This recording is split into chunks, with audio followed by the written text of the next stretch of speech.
Live TV, सच सबसे आगे। नमस्कार, मैं हर्षिता सिंह और आप देख रहे हैं द लाइव टीवी।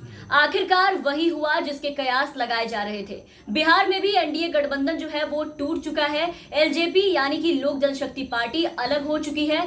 काफी समय से बिहार के एनडीए गठबंधन में फूट की जो खबरें हैं वो आ रही थी। ऐसे कयास लगाए जा रहे थे कि लोजपा एनडीए से अपना गठबंधन जो है वो तोड़ सकती है, और आखिरकार ऐसा ही हुआ। विधानसभा चुनाव से पहले ही सीएम नीतीश कुमार की दल यानी कि जनता दल यूनाइटेड और चिराग पासवान के नेतृत्व वाली लोक जनशक्ति पार्टी के बीच मनमुटाव आखिरकार एलजेपी के एनडीए से टूटकर अलग होने का कारण बनकर अब सामने आ ही गया। तो एक एक कर एनडीए का साथ उनके सभी पुराने साथी जो है वो लगातार छोड़ते चले जा रहे हैं। अलग अलग राज्यों में एनडीए धीरे धीरे अब टूटता जा रहा है। इसके पहले अभी कुछ दिन पहले हमने आपको बताया था कि हरियाणा में शिरोमणि अकाली दल ने एनडीए का साथ छोड़ा था। किसानों के हित में काम करने के लिए खुद उन्होंने इस गठबंधन से खुद को अलग कर लिया था। हरसिमरत कौर बादल ने इस्तीफा दे दिया था और खुद को अलग कर लिया था, यानी कि 22 साल की पुरानी दोस्ती वहां टूटती नजर आई थी। इससे पहले शिवसेना ने भी यही किया था, जिसे 30 साल की दोस्ती लोग मानते थे, वो भी वहां टूटती नजर आई थी।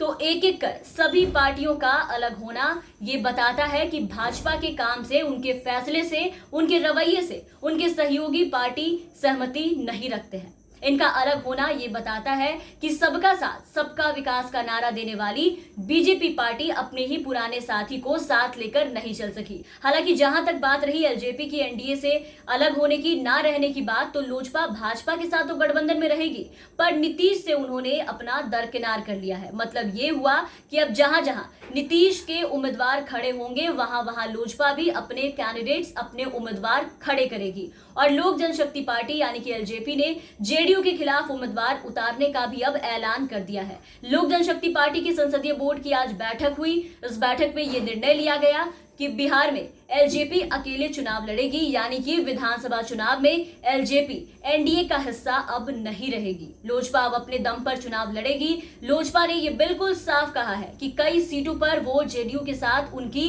वैचारिक लड़ाई जो है वो हो सकती है, ताकि उन सीटों पर जनता फैसला कर सके कि कौन सा प्रत्याशी, कौन से उम्मीदवार बिहार के हित के लिए बेहतर है, उनके लिए वो काम करेंगे। तो एलजेपी नेता चिराग पासवान के तेवर जो है वो नीतीश कुमार को लेकर के पहले से ही तलख नजर आ रहे थे। कई बार उन्हें नीतीश कुमार के ऊपर हमलावर देखा गया, नीतीश कुमार के कामों की निंदा करते देखा गया, उन्हें ललकारते हुए चिराग पासवान देखे गए। और बीजेपी को लेकर के चिराग पहले से ही ये कहते आ रहे हैं कि उनका जो भाजपा से कोई मतभेद नहीं है, लेकिन नीतीश सरकार से उनका जो मतभेद है वो अब खुलकर देखने को मिला और बात यहां तक पहुंच गई। उन्होंने नीतीश सरकार पर दलितों की अनदेखी करने का भी आरोप लगाया था। तब भी भाजपा की तरफ से ये लगातार कहा जा रहा था कि एनडीए में कोई मनमुटाव नहीं है, एनडीए में सब कुछ ऑल इज वेल है, एनडीए गठबंधन मजबूत है और आने वाले बिहार विधानसभा चुनाव में एनडीए मजबूती से चुनाव लड़ेगा। लेकिन पार्टी का जो अंतरकलह है वो अब सबके सामने आ चुका है। और ये गौर करने वाली बात है कि जिस तरह से लोजपा अध्यक्ष चिराग पासवान नीतीश कुमार सरकार पर तरह तरह के आरोप लगा रहे थे, प्रधानमंत्री नरेंद्र मोदी की दूसरी तरफ उनके नेतृत्व की प्रशंसा में लगे थे, उससे ये लगातार संदेश जा रहा था कि बीजेपी की इस पर मौन सहमति थी। लेकिन बीजेपी इस पे मौन थी क्योंकि बीजेपी अपनी सहयोगी पार्टियों के साथ भी बहुत ही दिमाग से खेलती है। अक्सर ये देखा गया कि जब भी जेडीयू लोजपा की निंदा करता था तो बीजेपी उसमें भी मौन रहती थी। जब भी एलजेपी जेडीयू की निंदा करने पे उतरता था तो उस वक्त भी बीजेपी मौन रहती थी और दोनों पार्टियों के बीच जो अपनी सहमति है वो बराबर बनाकर रखती थी। तो सब कुछ जाने के बाद भी बीजेपी मौन थी, क्योंकि बात तो तभी बिगड़ते दिख चुकी थी जब रामविलास पासवान के गंभीर रूप से बीमार पड़ने के बाद लोजपा की कमान संभाल रहे चिराग पासवान अपनी पार्टी के लिए अधिक सीटें चाह रहे थे, अधिक सीटों की वो उस वक्त मांग रख रहे थे। साथ ही उनके दल के लोग जो है वो चिराग को उप मुख्यमंत्री बनवाना चाह रहे थे। इसके साथ ही चिराग पासवान बार बार नीतीश कुमार पर हमले कर रहे थे। खुद सर्वे में भी बीजेपी के कार्यकर्ताओं का भी ये कहना था कि बिहार में नीतीश कुमार की जो हवा है वो अभी बिल्कुल उल्टी दिशा में बह रही है, जिसके कारण चुनाव स्थगित करने की बात कही जा रही थी। लेकिन इन सबके बीच अब लोजपा एनडीए से अलग हो चुकी है।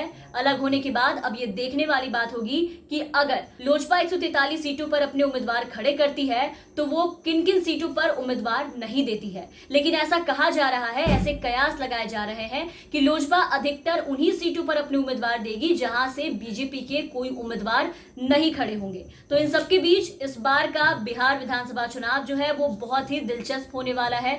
दो युवा नेता तेजस्वी और चिराग बिहार के मौजूदा मुख्यमंत्री यानी नीतीश कुमार को इस बार टक्कर देने वाले हैं। वो इस बार जो टक्कर है वो बहुत ही जबरदस्त है। चिराग पासवान के अलग लड़ने से बिहार में चुनावी राजनीति की बिसात एक बार फिर से नए सिरे से बिछेगी और ये देखने वाली बात होगी कि क्या इस बार बिहार की सत्ता की जो चाबी है वो रामविलास पासवान के हाथों में होगी। क्योंकि जब जेडीयू और बीजेपी की गठबंधन हुई थी और जब चुनाव लड़ा गया था तब उस वक्त रामविलास पासवान की जो एक बात थी वो बहुत ही ज्यादा मशहूर हुई थी। उन्होंने ये कहा था कि सरकार बनाने की चाबी उनके पास है। और नवंबर में हुए अगले चुनाव में जेडीयू और बीजेपी गठबंधन ने एनडीए ने 141 सीट लाकर इस चाबी की जो अहमियत है वो वहां खत्म कर दी थी। तो क्या इस बार चिराग ये चाबी जीत कर लाएंगे? ये तो आने वाले बिहार विधानसभा चुनाव के नतीजों के बाद ही पता लगेगा। बहरहाल आप बने रहे हमारे साथ। अगर आपने अब तक हमारे चैनल को सब्सक्राइब नहीं किया है तो जरूर सब्सक्राइब कर दें। साथ ही हमारे दूसरे चैनल द एलटीवी को भी सब्सक्राइब करें। लिंक आपको हमारे डिस्क्रिप्शन बॉक्स में मिल जाएंगे और बेल आइकन जरूर दबाएं ताकि हमारी हर अपडेट्स आप तक पहुंचती रहे। धन्यवाद। लाइव टीवी, सच सबसे आगे।